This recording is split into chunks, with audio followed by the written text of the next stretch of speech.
Just doing that regular 6.0 maintenance. Now here's the fully disassembled product.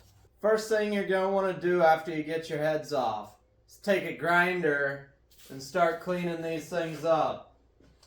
If I was reusing these cylinder heads, I'd pull exhaust manifold off and send the heads off to a machine shop to get planed, make sure they're straight and not cracked. But this guy decided to go with a brand new set of heads. So we're going to pull exhaust manifold off, clean that up. And then the only other thing you got to switch over here is this fuel plug at the back of the head. Now this is kind of general rule number 1, but whenever you're working with cylinder heads, be very careful with your machine surface. Don't want to scratch it up or get any gouges in here. Just be gentle with the head. Lay it down on rags so you don't scratch anything up. For cleaning utensils on the block, I like using these super scrapers. Just a little bit of an assortment. Then got this nice shiny handy new kit from Durablock. This Durablock works awesome. Can't wait to get this brand new thing all dirty. This big one here, I like using that best on the block. Then a nice roll of sticky. This side of the sandpaper is sticky. Here's what it is. Up here in BFE, Northeast Nebraska, I couldn't find this Durablock or this sandpaper anywhere. So just go ahead. I ordered that off of Amazon. I don't know, I think it was probably $100 or so between the two. But if you're going to do the work yourself, it's well worth the money. Before you start going full ramrod with your super scraper and sanding block, take some rags, block off your lifters the best you can. So far all I've done is hit it with the super scraper and then blow everything out good, but things are actually looking pretty good just after that. But make sure you, after hitting it with the super scraper, go ahead and blow all of your bolt holes out. These up here too. You want to make sure you get all the oil out of there. Then just wipe everything down good before we start going at it with sandpaper. Now we're looking good. Now do the same thing to the other side. Okay, so we've got everything cleaned up here now. Take a rag with a little bit of brake clean. Wipe everything down good. Get dowel pins put in. New head gasket ready to go. Head wiped down, all cleaned up. Then remember, when we go together here, we need this lower valve cover piece. Change out the seal in that. Put a new gasket in there. So the steps for going together: we're going to lay the head gasket down. Take the head. Lay the head down. Then we'll take these 5 bolts that go up here and just start those 5 bolts. We won't torque them down or anything yet. Then we'll take this valve cover piece and lay that on top of the head. And then push rods, valve bridges, and rocker arms, those all have to go on next. And then you can put your head studs in. So make sure you don't miss a step. So I went ahead and just finished putting this side together. I got everything cleaned up for the driver's side now. Head gasket is laid down. So I went ahead, did that side first. So now maybe you guys will think I know what I'm doing on this side. Maybe I'll be able to act like I know what I'm doing. I don't know. We'll see. That's asking for a lot.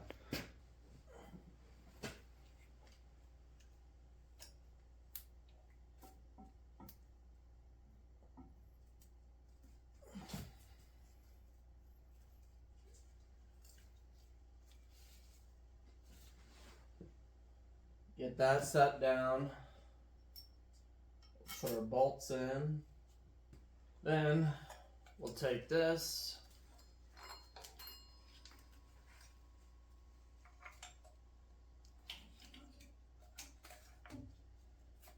Set it back up here. Take these fuel lines. Put them there like that. Valve cover piece.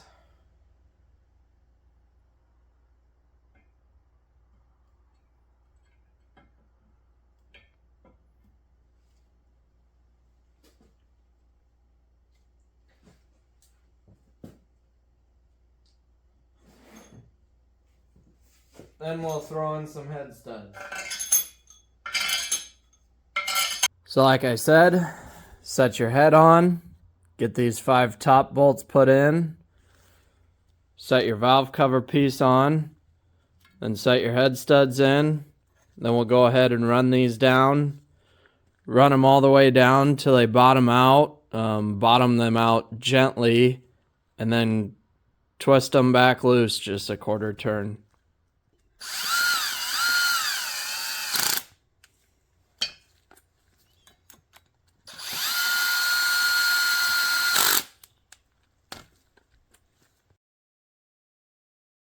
Next, install push rods, valve bridges, and then rocker arms. I'm just gonna run all these rocker arm bolts in most of the way, so that way they're all lined up right. Now up next, I'm gonna get washers lubed up, get some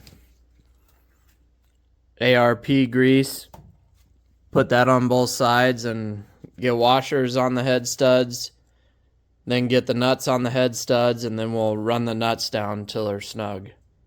Now everything's lubed up good. I'm just gonna run these head stud nuts, just run them down till they're snug. Now first I'm gonna go through and torque all the 10mm headed bolts for the rocker arms. Torque all of those to 23 foot-pounds. Next step, we'll start going through and torquing all the head studs. 3 stages all the way up to 210. Just follow ARP's instructions.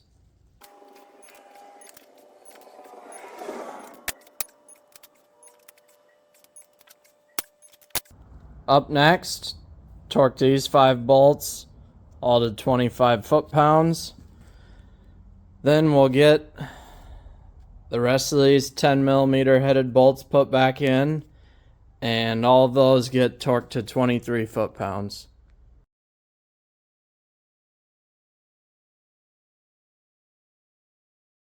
Just getting seals replaced on the injectors now, O-rings and copper washer. The copper washer has a lip or a bulge in the middle. That bulge will point down towards the tip. And then I like using a 9mm socket to push those on there. 9mm never gets used, so it always stays clean and it fits. And just use some Scotch-Brite to clean the tips up before putting those coppers on. And then get the O-rings on.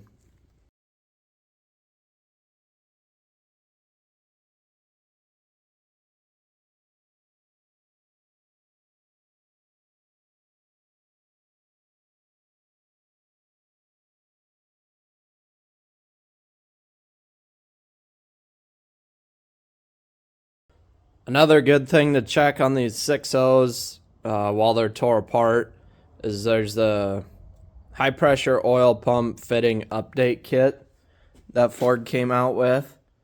So I'm just gonna pop this cover off here and check and make sure that's been done. If it hasn't, we'll do it. But here's where you need a special socket for your IPR valve. I guess with everything tore apart, you could just get a wrench on it so you don't have to have the socket, but It's nice to have a socket so you can replace that while everything is together on the pickup. The update kit has actually already been done, so I'm just going to throw a new gasket on the cover here and throw it back together. Put a dab of silicone here where your rear cover housing meets the block, and then just slap your cover back on with a new gasket.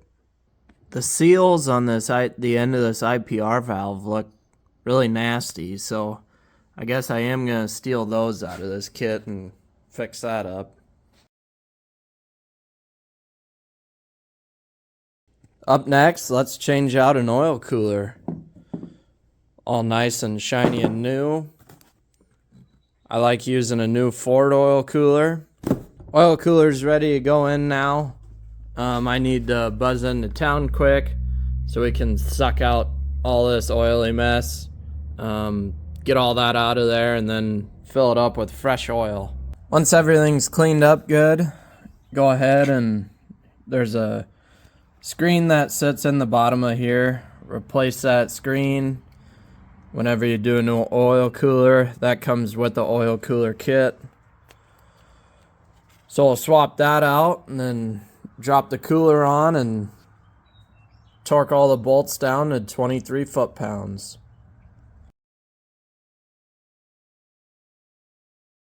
A little friendly tip before putting your intake on.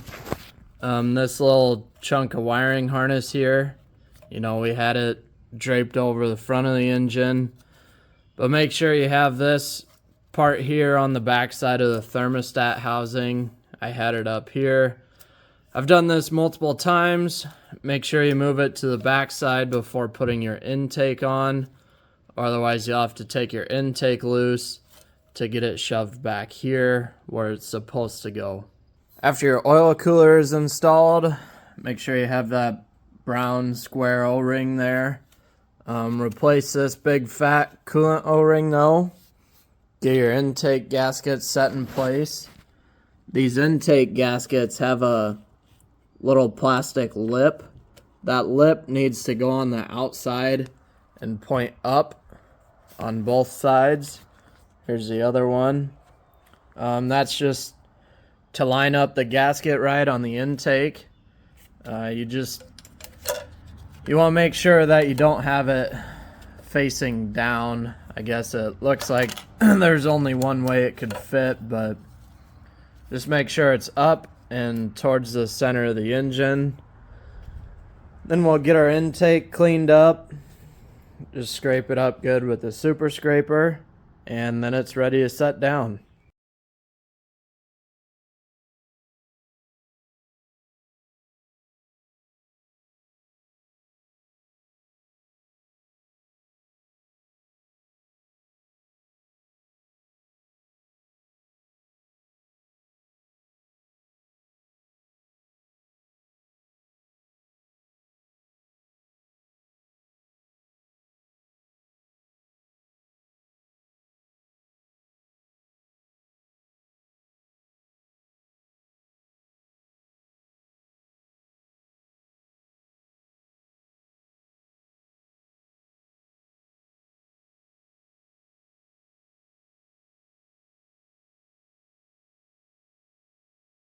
Up next, while installing your up pipes, make sure you pay close attention that you get this flange lined up good and everything meshes good and seals tight.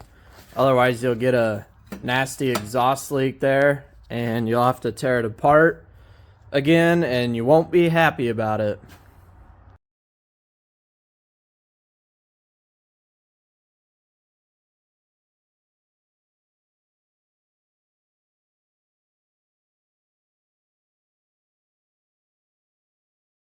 So when I'm working on these Ford pickups, especially 6.0s and 6.4s, I usually like to stick with Ford oil filters and especially fuel filters.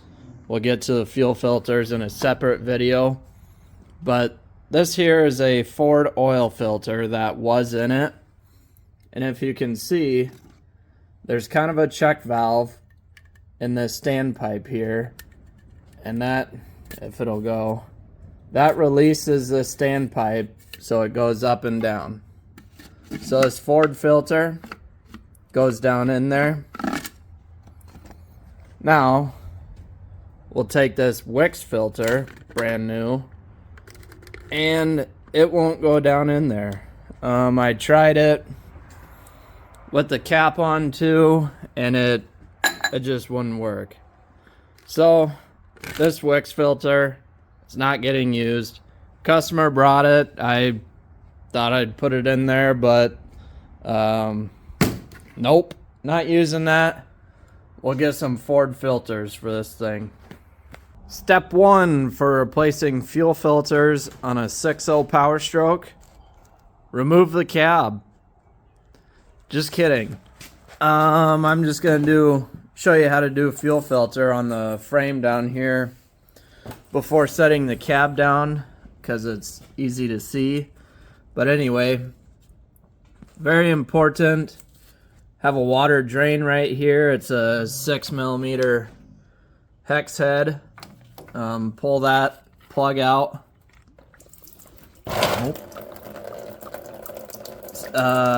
Very important to drain this whenever you do fuel filters, I guess, if you change fuel filters. And then the cap back here, that's where's our socket at? It's a big 36mm socket, same as this fancy oil filter up here. Now, I already did a video showing why I don't like Wix oil filters for these, but here's the reason why I like using Ford fuel filters too. If you can tell, this is a used filter, but this is a Ford one. It has this fancy mesh on the outside where this Wix filter doesn't. That mesh is very important so here's your fuel pump. For the water drain separator to work right, it's pretty dependent on this kind of waxy outer portion of the fuel filter here, and as far as I know, Ford filters are the only ones that have that. So you go ahead and use whatever fuel filters you like, but we're gonna get some Ford ones to stick in this thing. Alright, I think we're finally done monkeying around here. Get all of your brake hardware, power steering lines, all your wiring, everything tucked back up out of the way. Just do a couple good walk-arounds. Make sure everything's ready for the cab to come back down. Brake clean everything off good and just get everything cleaned up nice. Get all this wiring and AC lines out of the way. Then any extra bolts or anything you might have left over, just make those disappear. Those aren't important. Thanks everyone for watching. If you found any value in this video, please go subscribe to the channel and leave a like or a comment. It doesn't cost you anything, but it does help me for helping you. Or if you think the video sucked, leave a comment on what I should do different. These videos are made with the intentions of helping you, so let me know what I need to do better. Also, if you have ideas for what I should work on next, email details to jackdiesel24@gmail.com. Thanks again for watching. Jack Diesel. Now get out there and build something.